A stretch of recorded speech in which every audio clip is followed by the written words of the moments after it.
Salve, salve, rapaziada! Bom, essa semana a gente vai ter a definição dos jogos das quartas de final da Libertadores e da Sul-Americana. Tem muitos brasileiros, né, nessas duas competições, então eu vou comentar o que eu acho de cada jogo, né, abordar ali um pouco os números e os meus palpites para cada um desses jogos. Eu só vou falar dos clubes brasileiros porque, querendo ou não, é o que importa pra gente aqui, né?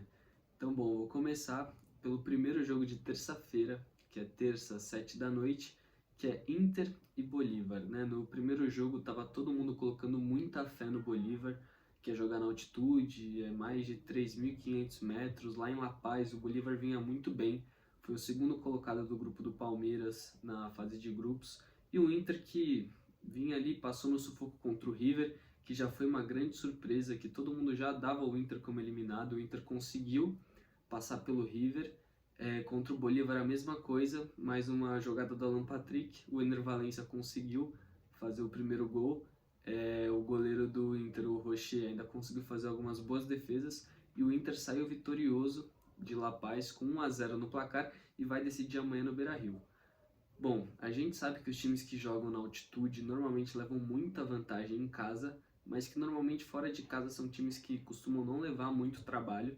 Então eu acho que o Inter já fez mais de 50% da lição de casa, venceu fora de casa. Amanhã o empate é do Inter, então o Bolívar teria que vencer o jogo para ou levar para os pênaltis ou passar de fase. Então acho isso uma baixíssima probabilidade. Para mim o Inter vai ter vida fácil amanhã. O Inter ganha de 2-0 do Bolívar e passa para a semifinal.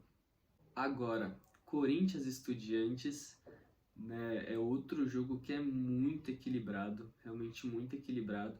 Semana passada a gente teve na Neoquímica Arena, né, o Corinthians saiu vitorioso por 1-0, né, foi um jogo ali tecnicamente bem abaixo, mas que o Corinthians conseguiu sair vencedor, né, que foi até uma resposta ali, porque tinha acabado de ser eliminado para o São Paulo, muita desconfiança. O Corinthians conseguiu vencer o primeiro jogo, né, conseguiu abrir o placar por 1-0, mas na Argentina a gente sabe que é muito difícil jogar contra os times de lá, principalmente na casa deles, por conta da torcida, por conta do clima hostil que eles fazem, né, toda a atmosfera. Então acho que vai ser difícil para o Corinthians. O Corinthians não jogou bem no final de semana, estava perdendo para o Goiás até o finalzinho do jogo, conseguiu empatar 1-1 na Neoquímica Arena. Então é um time que ainda é de muitas dúvidas, muitas inseguranças. O Luxemburgo uma hora parece que vai, outra hora parece que desaprende como é que treina o time. Então realmente vai ser complicado, mas o Corinthians tem a vantagem de ter vencido o primeiro jogo. Eu acho que o Corinthians, assim como fez contra o News Old Boys, consegue ir para a Argentina sem levar gols.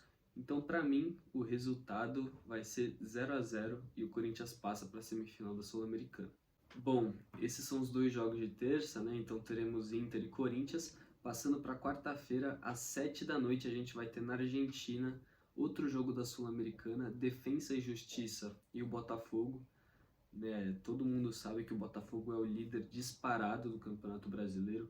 Ontem venceu o Bahia, aplicou uma goleada de 3-0. Parece que em casa é um time imbatível, fora de casa também vem jogando muito bem. É um time que sofre pouquíssimos gols e é um time que normalmente faz bastante gol. Então é um time que está sendo muito efetivo, sem dúvidas o melhor do ano até o momento. Eu acho muito difícil alguém tirar o Campeonato Brasileiro do Botafogo. Óbvio que ali ainda tem Palmeiras, tem Flamengo que ainda conseguem chegar, que tem ótimos elencos, mas eu acho que o Botafogo já abriu uma distância muito boa e vai ser muito difícil perder essa gordura. Mas eu acho que o Botafogo não conseguiu aproveitar o mando de campo a seu favor, empatou em 1-1 com o Defensa e Justiça no jogo de ida, e assim como eu falei no jogo do Corinthians, a gente sabe como é difícil jogar lá na Argentina. Óbvio que o Defensa não é um time do tamanho da expressão do Estudiantes, mas ainda assim é um time muito difícil, que vem crescendo nos últimos anos, que já venceu Palmeiras, já venceu São Paulo, já venceu diversos times grandes aqui do Brasil, e é um time que, assim como, óbvio que o Del Valle eu acho que ainda mais, mas assim como o Del Valle é um time que nos últimos anos vem ganhando seu espaço ali no continente sul-americano. E eu acho que por conta disso e pelo Botafogo talvez não está dando tanta visibilidade assim para a Sul-Americana, né? Tá focando mais no Campeonato Brasileiro. Eu acho que amanhã o Botafogo é eliminado. Eu acho que o Defensa e Justiça consegue utilizar o mando de campo a seu favor e vencer por 2-1 do Botafogo, que vai continuar líder do Campeonato Brasileiro e vai até conseguir focar mais ainda no Brasileirão. Então eu acho que o Defensa e Justiça passa do Botafogo. O outro jogo de brasileiros na quarta-feira vai ser às 9h30 da noite, que aí já é pela Libertadores, que é Palmeiras e Deportivo Pereira. Aí eu acho que não tem nem graça de falar, né? Todo mundo sabe o quão bom é o time do Palmeiras. Tudo bem que perdeu o Dudu no último jogo, mas é um time que é muito consistente, que dificilmente perde pontos bobos, que dificilmente perde jogos, então é um time que está sempre lá vencendo, é muito difícil ganhar do Palmeiras, e fora de casa, lá na Colômbia, o Palmeiras conseguiu vencer por 4-0 o Deportivo Pereira. O Deportivo Pereira nem tocou na bola ali, então eu acho que no Allianz, sem muitas surpresas, eu acho que o Palmeiras ganha tranquilamente.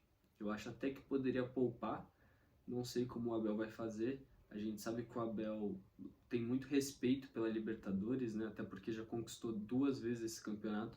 Então acho difícil ele com o time reserva, mas eu pouparia, né, para até ter um pouco mais de forças no Campeonato Brasileiro, tentar ali queimar a gordura do Botafogo. Mas eu acho que amanhã, sem grandes dificuldades, o Palmeiras aplica uma goleada no Deportivo Pereira. Só para chutar aqui, eu vou de 5-1, sei lá. Mas eu acho que com certeza o Palmeiras passa. Talvez seja o brasileiro com a vida mais fácil. Talvez não. Com certeza é a tarefa mais fácil dessa semana é do Palmeiras. Bom, chegando na quinta-feira, a gente vai ter às 7 horas da noite um duelo de brasileiros, né? Teremos Fortaleza e América Mineiro pelas quartas de finais da Sul-Americana. O jogo de ida lá em Minas, por incrível que pareça, foi 3-1 para o Fortaleza. Então o Fortaleza já conseguiu vencer por 2 gols de diferença fora de casa.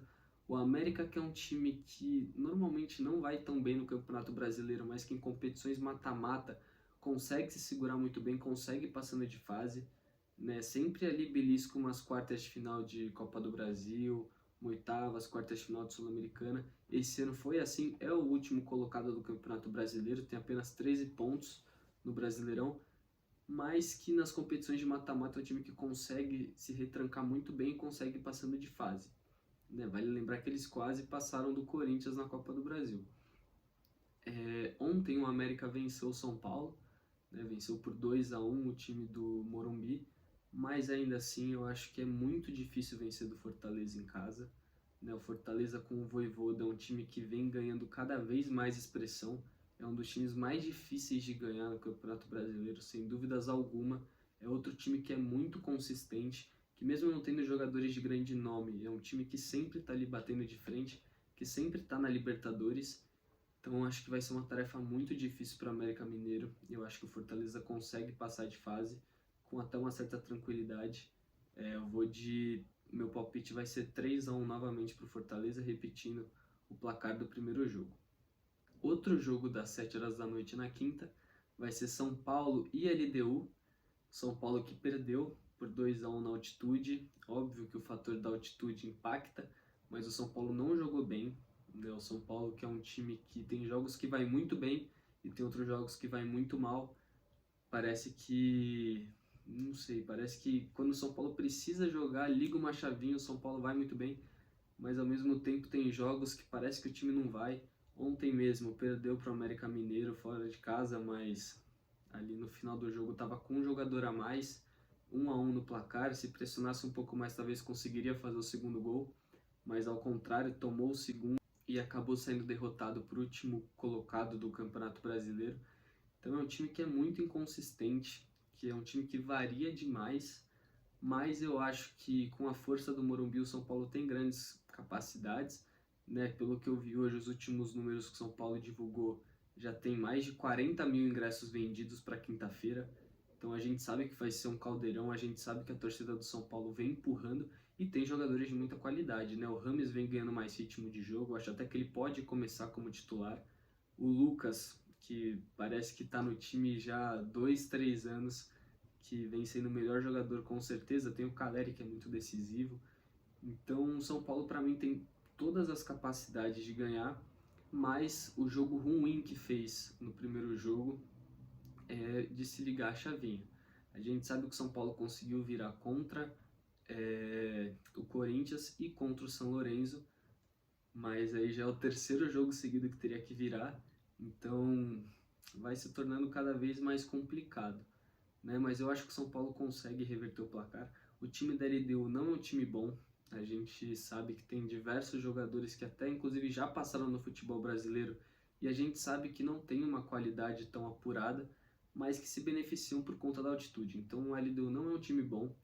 Eu acho que a LDU não vai ir jogando para frente, não vai tentar fazer grandes coisas contra o São Paulo, vai mais se retrancar e jogar no contra-ataque na velocidade que a gente sabe que eles têm, mas eu acho que o São Paulo do Dorival consegue passar de fase. Eu vou novamente com 2-0, assim como foi contra o São Lourenço e contra o Corinthians. E o último jogo dos brasileiros vai ser o Fluminense, às 9h30 da noite, lá no Paraguai, válido pela Libertadores. O Fluminense, que todo mundo estava prevendo que ia pegar o Flamengo, mas o Olímpia acabou eliminando o time carioca e passou de fase. E no Maracanã, no jogo de ida, o Fluminense conseguiu fazer um 2-0 seguro, não sofreu grandes perigos e tá com essa vantagem de 2 gols para ir para o Paraguai. Pode perder de até um gol de diferença que passa de fase. 2 gols vai para os pênaltis e 3 gols ou mais o Olímpia passa de fase.